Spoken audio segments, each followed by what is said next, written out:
Hello and welcome to Farming Simulator 19. I'm Andy and this is Let's Play on Different Struggles and first part of the episode, Gemeinde Rade. So we are harvesting canola. Yay! Well, I don't know, yay is maybe not the correct word, but well, we're harvesting. I don't know how much money we'll make from this. I haven't decided to sell it off yet. I'm just harvesting it, so we'll see.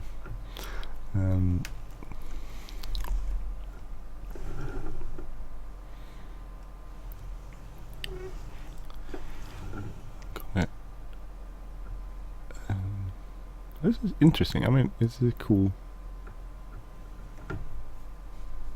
It's nice to harvest. That's what I'm looking for. It's what I'm looking for.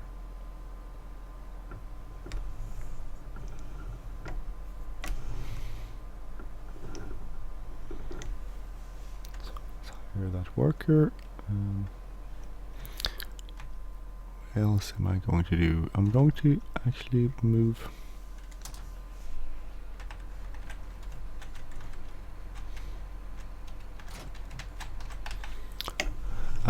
I started moving. I got a new thing. Actually, I repaid some of my loans and I got a lot of new loans because I needed. Well, I'm going to show you. It's easier.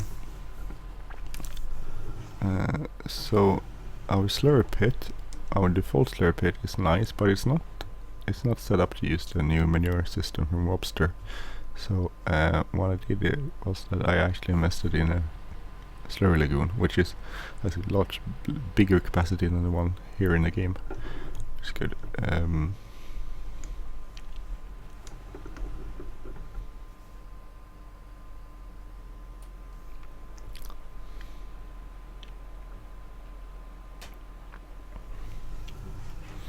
But then I need a way to get the slurry over here. I also bought a new Samsung, the biggest one, because well, I want big capacity, I guess.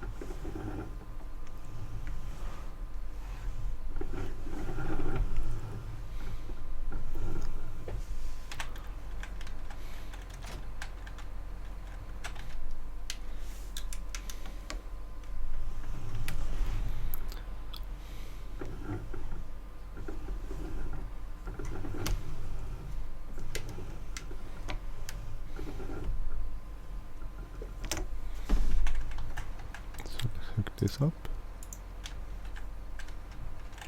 I might have to back up a little bit more, like so. And we need a hose. Just grab this one, I think.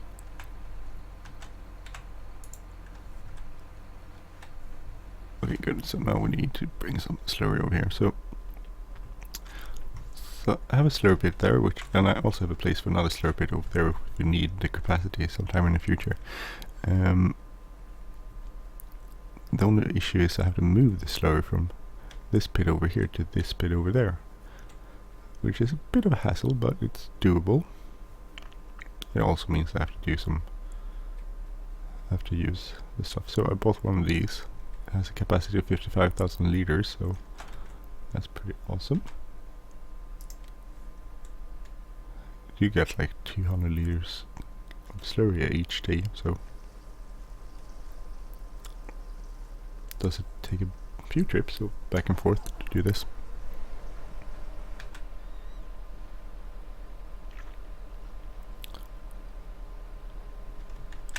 Let's see how much milk we have. I have 25,000 liters of milk, and I think this, well, I think I slowed off on one of those. Reducing a bit milk production because I sold off 10 cows, old cows, and got 10 new ones, so that will take a year before they start producing a million liters of water, which it actually uses like 800,000 liters of water each day. A lot of water needed in this production.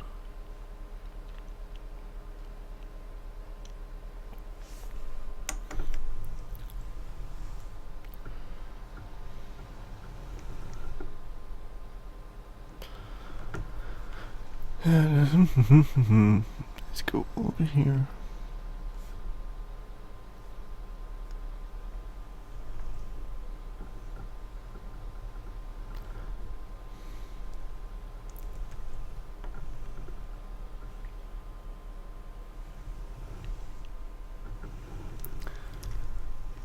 So oh, I don't know what am I gonna say, but I actually like this manure thing.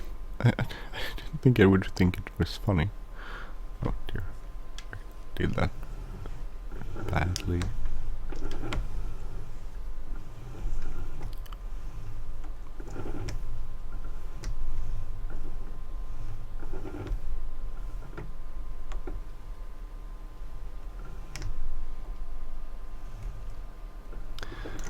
Don't know where I am.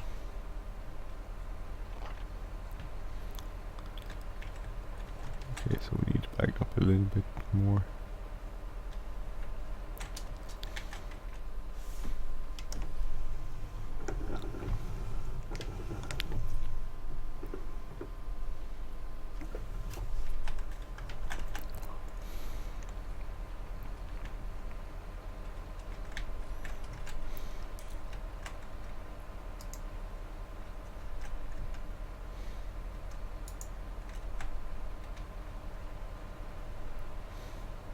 Oh, come on.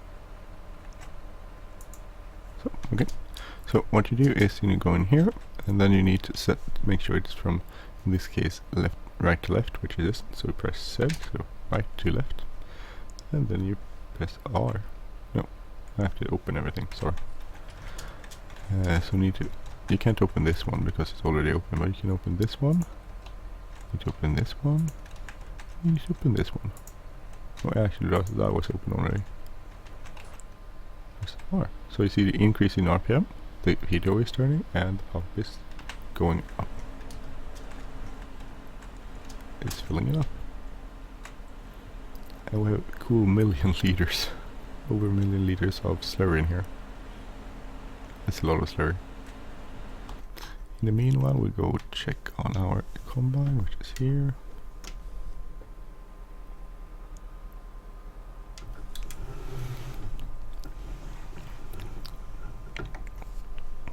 So we still repay like 100,000 from what we had before, but then we got another loan for 100,000 because the slurry lagoon is like 125,000, and a little bit of equipment sideways. Aside that, we sold off some equipment, and so the Samsung actually we didn't pay much for that. We sold off we sold off our manure trailer, manure spreader, which means that Samsung. So actually, when we sold off the manure, the old slurry spreader and this manure trailer, we now have. We actually had some more money in the bank, like 4 grand, but still, which was good.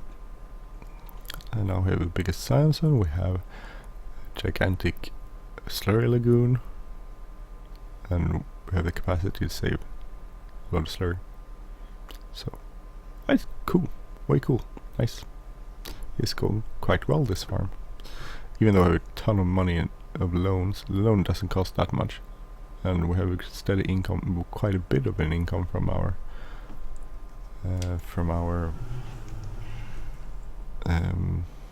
wind turbine over there. That one over there. So we're doing quite well, financially. Like 4.5 grand or so in loan interest each day in the game, but we make like 80 grand or 90 grand from the windmill, so wind turbine, sorry.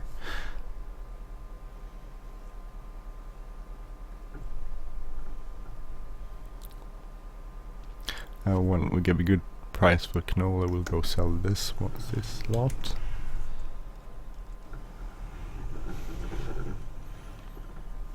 So I'm not too worried.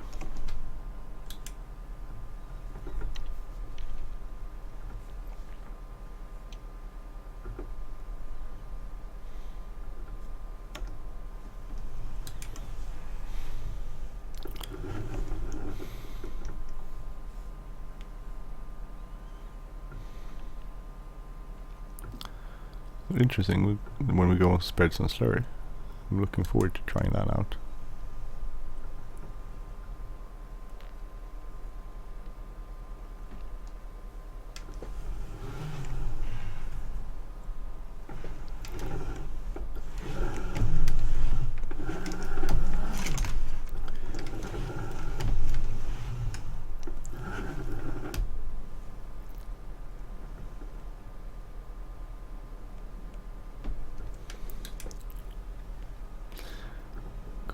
here and there.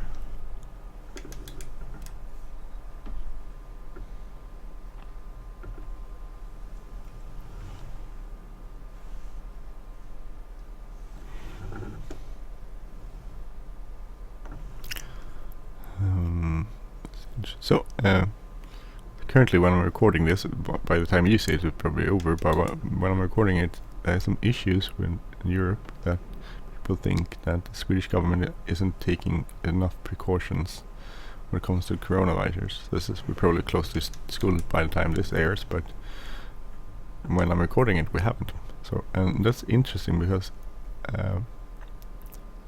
it seems to be mostly political driven decisions behind closing schools and that sort of stuff, but not very wise from the data we know, at least not in Sweden, because the healthcare system will be in big troubles if we do that.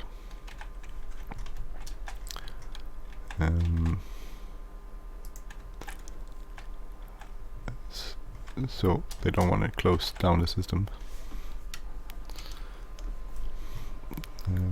But interesting, it's brought up a discussion in Sweden about something called, if you translate it would be civil servants.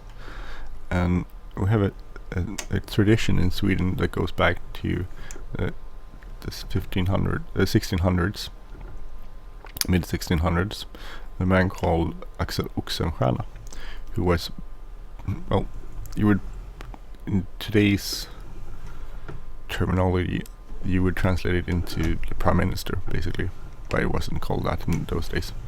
The king was still the king, and the king had a lot of authority. But in order to set up a civil servant, the state is a good term, he instated several things that basically made civil servants unpolitical position in society, and they also made that unless they broke the law, it would be hard to fire them, which meant that you'd have civil servants who weren't driven by politics, and they were driven by what was best for the country's interest. And that tradition has long lived on in Sweden. It's one of the reasons why Sweden is one of the most least corrupt countries in the world, and we are. If you live here, you know there's still corruption. Don't get me wrong, but it's nowhere near other countries in the world. So, and it's this civil servant tradition, which since I'm a civil servant, I'm one of those that uphold this tradition, and we take it very seriously. We're civil servants, and that's a unpolitical and unbiased position in society, and our job is to make the best decisions out of the data and science in most of our cases that exist. So that's what you do. And a lot of decisions are still made by politicians, but a lot of decisions are moved to civil servants, which then aren't driven by politics and fear and that sort of stuff. We're driven by what's best and what science says usually. So now there's a lot of pressure mostly from outside, not as much from inside. Political society in Sweden is kind of in agreement on how to handle this, and it's by following the advice of the experts, because they are civil servants and they know what to do. They know, or at least they know, and they tell you if they don't know what to do. They'll say that too.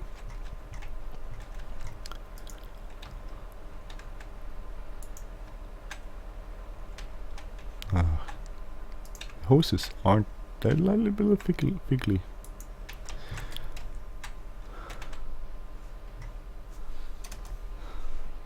So let's overload that. But it's interesting how discussions then tend to go when people think that, or other countries think that you should do it in a certain way, and you don't. So we're pretty much alone at this point and not doing stuff.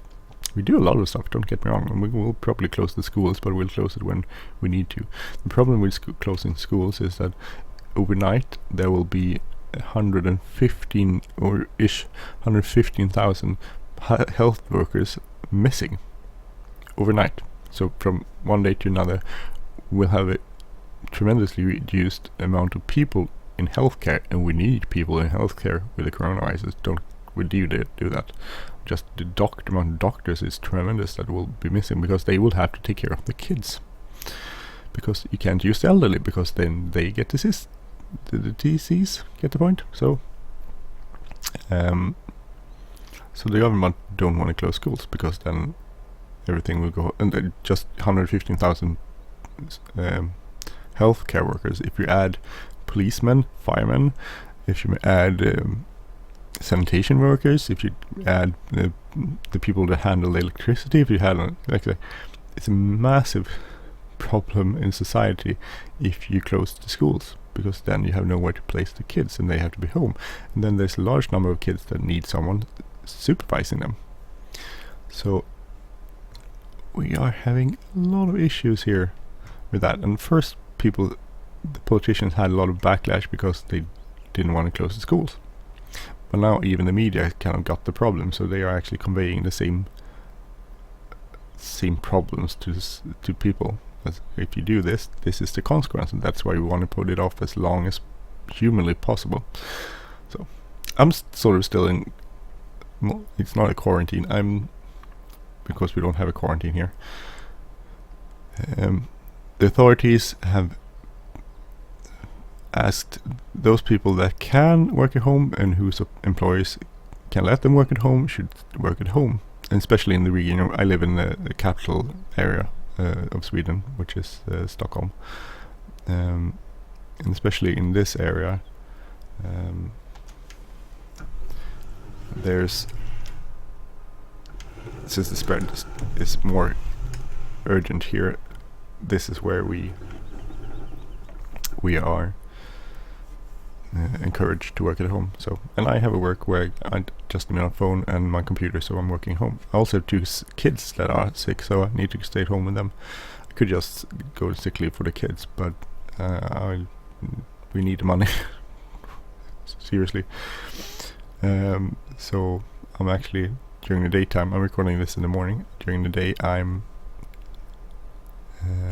having school at home, and with my kids, and I'm also, because they're not that sick, they don't let me, they're sick, so they can't go to school, but they're not that sick, so we're having school, and I'm working at home, so I'm working and teaching at the same time. I used to be a teacher, so that's not a problem. I think I'm actually quite qualified to teach my kids, even though I was mostly teacher in upper secondary grade. I have studied both math at university, and I also studied English at university, so I'm almost an English teacher, which sounds weird, but I am. We need to actually service this harvester combine. This is gonna be a longer episode. Anyway, I should probably stop recording here so it doesn't go over time so much. Anyway, thank you for watching first part of this Let's Play at Gemeinde Rade and the harvesting of canola. So we'll see if we get to harvesting canola on our smaller map, Hinterkaifek. Anyway, stay tuned for that part of the episode. And sorry about the rambling about Corona and civil servants and stuff. Okay, see you soon. Bye.